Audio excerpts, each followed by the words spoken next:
Hey there, podcast listeners. Exciting news. My new audiobook, The Short Book Formula, A Financial Professional's Guide to Writing a Book in 6 Weeks to Attract Ideal Clients, is out now. And the best part, for a limited time, we're offering this audiobook to you for free. Hurry over to www.theshortbookformula.com and claim your copy now. And now, on to our show.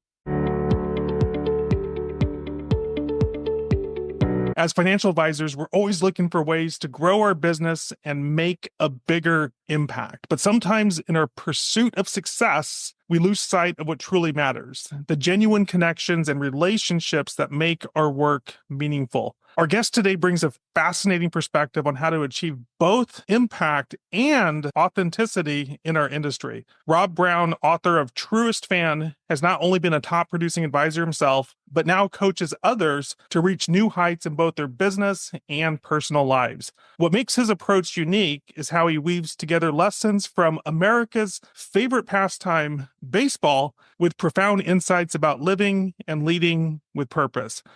Rob, welcome to the show. I'm excited to explore how being someone's truest fan could transform the way they think about our role as advisors. Thank you for having me. That was a great introduction. I love the mention of my favorite pastime. I want to make sure our audience knows your personal background and stories. You went from being an advisor to now both an author and a coach for business owners and entrepreneurs, mostly in the financial advisory space. Tell us more about your story and how you got from there to where you are today. I did an internship at the old Payne Weber, which is now UBS. From there, I knew that I wanted to be in this industry. And so I spent 25 years as a financial advisor, had a great practice, a great team, were recognized for being top producers as well as great deliverers of client service. As I was doing that, I had the opportunity to move into management. I was a branch manager for a while, and then I actually stepped up into executive management and was the chief operating officer of a firm where I held say grace over about 250 other advisors. I did that while running my own practice. I was good at balancing a couple of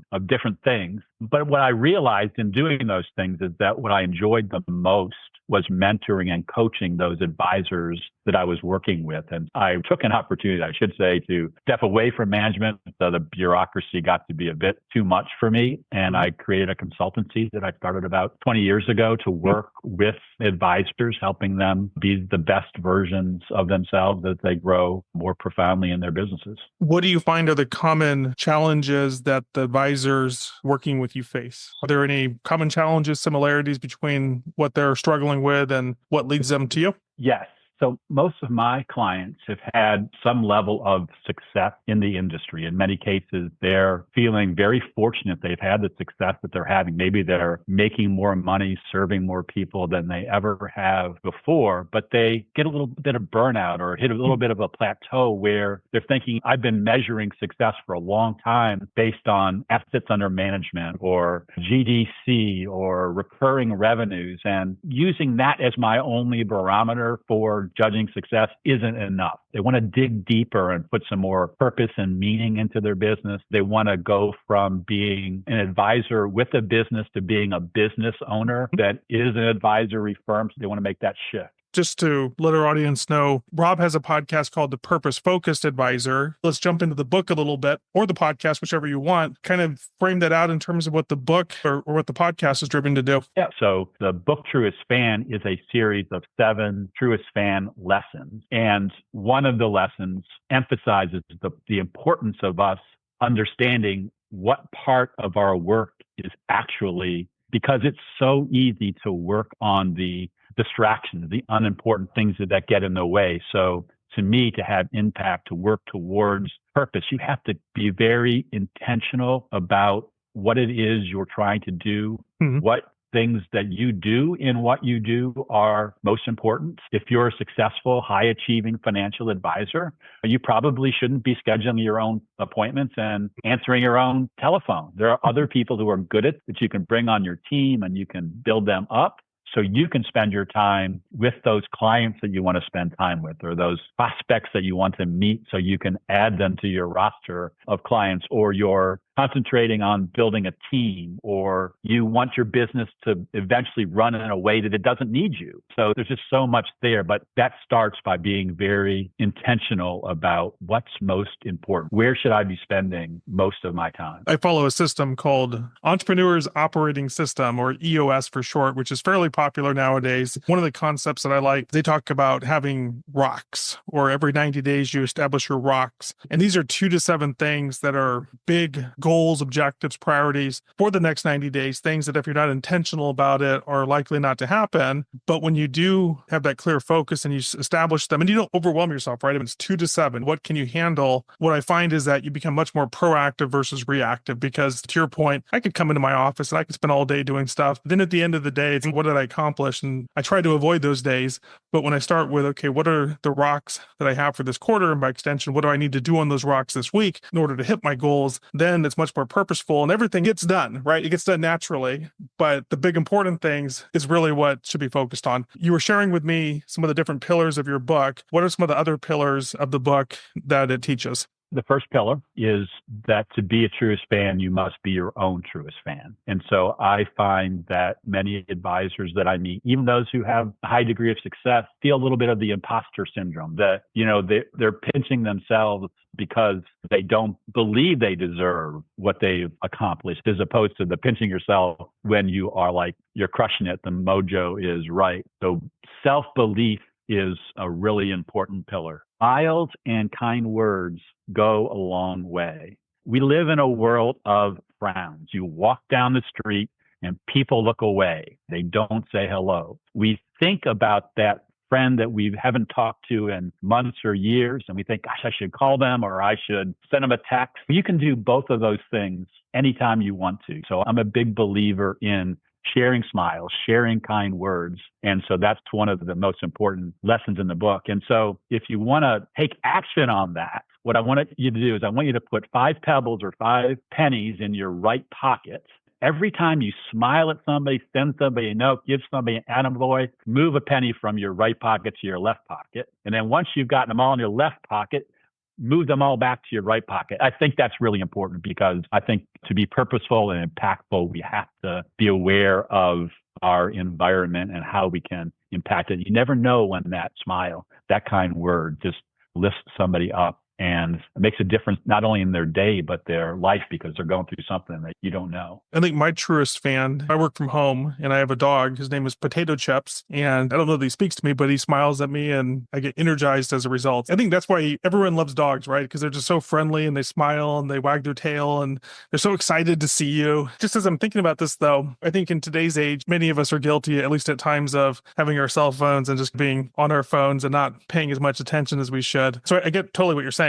So shifting gears slightly, we talked about your existing book, which is Truest Fan. Now, I hear that you're coming out with a new version of the book or the theme called Truest Fan Blueprint in the next 6 months or so. Share with us what the new book is about. Where do you pick up? What are the additional insights, or what's the new book about? Yeah, so the Truest Fan Blueprint is the EOS version of Truest Fan. It's a way to better implement the 7 principles in the Truest Fan book.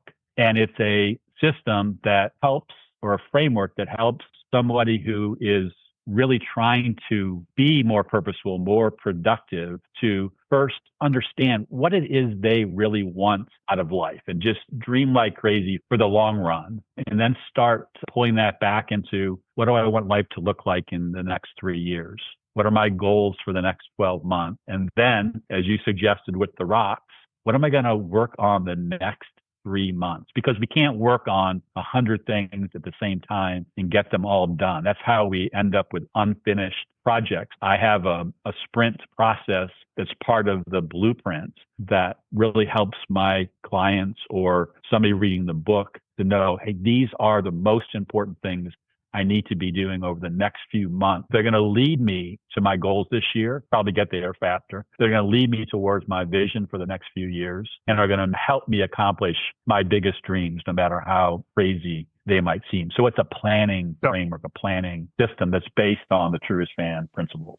I've been implementing the EOS essentially in my company in the past couple of years, or some version of it. And I find it remarkable. I meet with a coach every week and we go over the rocks and action steps and everything. He can tell my excitement. I said, we're going to do this. We did this. Revenue's up significantly. And it really works. I find that, of course, in addition to the framework, I think support and accountability is needed, because it's one thing in anything in life to have an idea, and it's another thing to consistently execute it over time. How do you, or how does your company help support your clients in not just the educational side, but in actually the implementation side so that they can achieve the results? A big part of what we do, and that's why I created the blueprint, is that you have to have a system for accountability and implementation. So the Truest Fan Blueprint wasn't the Truest Fan Blueprint when I first developed it. It was just my methodology for working with my clients that helped me help them set goals, hold them accountable, and have regular conversations. Similar perhaps to the way that you work with your EOS coach. That's how my clients work with me, whether we're doing it in one-to-one work or doing it in group work, accountability, making sure there are true action items and not just goals and dreams is just so crucial. And they're easier to work on when there's purpose. It sounds like you synergistically tie everything together nicely, so I can see the value there. Switching gears slightly, I want to ask you, my company is essentially a publishing company and a marketing agency for authors. And so I love just to ask people that have written a book. I think you wrote your book a couple of years ago. For someone thinking about writing a book, what has been the biggest upside to you in writing your book from a business perspective? And then I would imagine that since you're writing your second book, that you see value in the process, and now you're on to book number 2. I don't know if you've written more books than that. Just maybe from a high level, as an author, what would you share with our audience in terms of the value that being an author has brought to you? Great question. First of all, I'd say if you're thinking about writing a book, stop thinking, just do it. There's no reason not to call Paul and get your book out there, because I did not pay him to say that. I just truly believe that. I actually wrote my first book 10 years ago. It's called Delivering the Ultimate Client Experience. It's more of a tactical book for financial advisors on how to elevate the level of client service they deserve. And for me, that book was a really nice business card. It was a way to show my expertise and get my foot in the door. That is a very practical reason for having a book. And if that's the only reason you write a book, that's okay with me. Truest Fan is different. Back in the late 1970s, I read a book called The 1 Minute Manager that a lot of people have read. It's a Ken Blanchard book. It's a fable style book. It teaches important lessons by telling a story. And when I read that book way back then, I said, one day I am going to write a 1 Minute Manager, a fable style book. Truest Fan was, although it definitely helps me with my business, it was more of a passion project because I wanted to combine my love of my family, my love of God, and my love of the Cleveland Indians, Guardians into a series of lessons that if I did nothing else, I could leave them with my daughters and they would know why their dad was as crazy as he is because I have this core set of beliefs. So that was a passion project. But those lessons are lessons that I learned as being a financial advisor and coaching financial advisors. It helps me greatly in the work that I do. And then the blueprint is also told in a fable style, but it goes back to being more tactical like the first book. It has the elements of the passion part of writing Truest Fan. And to being an author is just fun to be able to say it, honestly. But I know that those words help me in my business. And I know that the stories that I tell are having impact on people that I may never meet. And I think that is really important. What have you found has been most useful for you in terms of creating awareness for your book? To create some context there, I don't believe in the purpose of having a book is book sales. I'm not looking at royalties, don't care. The purpose of the book is thought leadership, positioning, and really to attract your ideal fit clients to you, as well as to have a very cohesive philosophy and structure that you can then teach or implement with your clients. All that being said, that's the writing and publishing side. But then the thing that a lot of financial advisors struggle with is, okay, I have my book. Now what? In your case, and I know that you did this not as a financial advisor, but more as a leadership coach, I would say, what did you find to be most useful in getting the message about your book out there and using it, whether business development, marketing, positioning tool, et cetera? That's exactly what the last thing you said is a big part of how I've used it is being an author gives you authority because you've taken the time to write a story about how you do what you do. I have actually been the publisher of a couple of books for my clients, and I've walked through helping two clients. It's not something that I do all the time. It's just situational. What I found is, and I see this with advisors all the time, they have great stories. They have great processes for helping their clients. They have a way of talking, a language that they use that is unique to them and their positioning. And the book is a way to bring that out and to share it. That's why I think when you write a book, it ought to be worth reading. And when you say that, tell me what you mean by that. Because I get this as well. Some people just say, oh, being able to say I'm an author is good. I'm like, and my take on that is no, that's useful. But the magic of a book is it actually gets read. And part of our process, which we call the short book formula, it's a book that can be read in 1 to 2 hours so that it's manageable and your ideal reader / prospect / client will actually take the time to read it cover to cover. So that gets into storytelling, writing quality, all those things, because to me, where the magic happens is when someone actually takes the time to read your book, absorb the ideas. And that's why it should be well written. And it should be a story that's really telling your own voice, because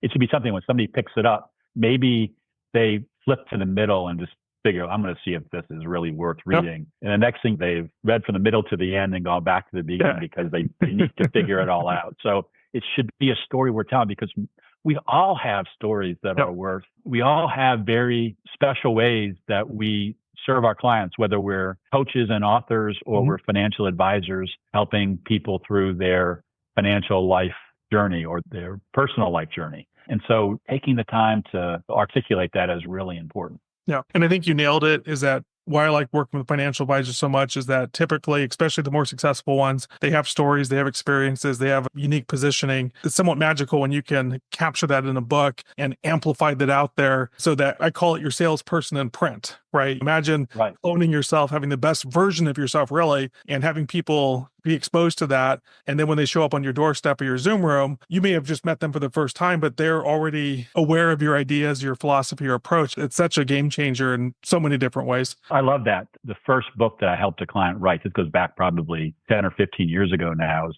called the 18 Common Sense Rules for a Successful Retirement. I had a client, Ron Dickinson, great advisor, who had diarrhea of the fingers. Some people just like have diarrhea of the mouth. They can't stop talking. You might accuse me of that after this podcast. When I would ask him a question, the email that he would send back was pages long.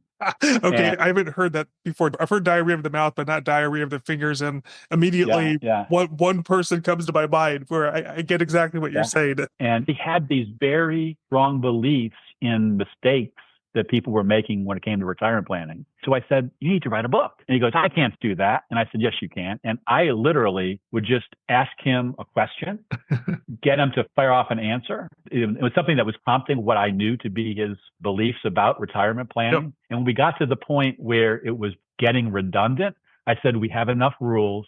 Now we need to start editing it. And that's what we did. And it's been a major driver of business for him, an incredible amount of business for him. But when he still to this day, when he talks to some of his clients, they will remind him that the reason they worked together was because they can't name the number, but they learned a lesson or two from him, from those 18 that has made a difference in their lives as they've built out their retirement plans or moved toward being retired.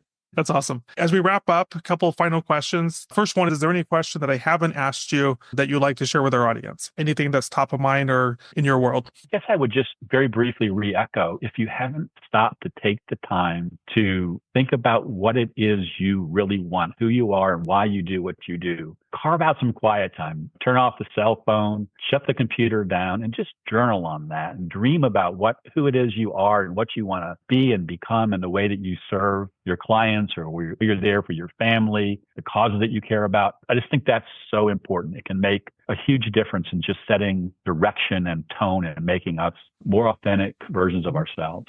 Final question for someone that either wants to copy your book or simply learn more about you or your services.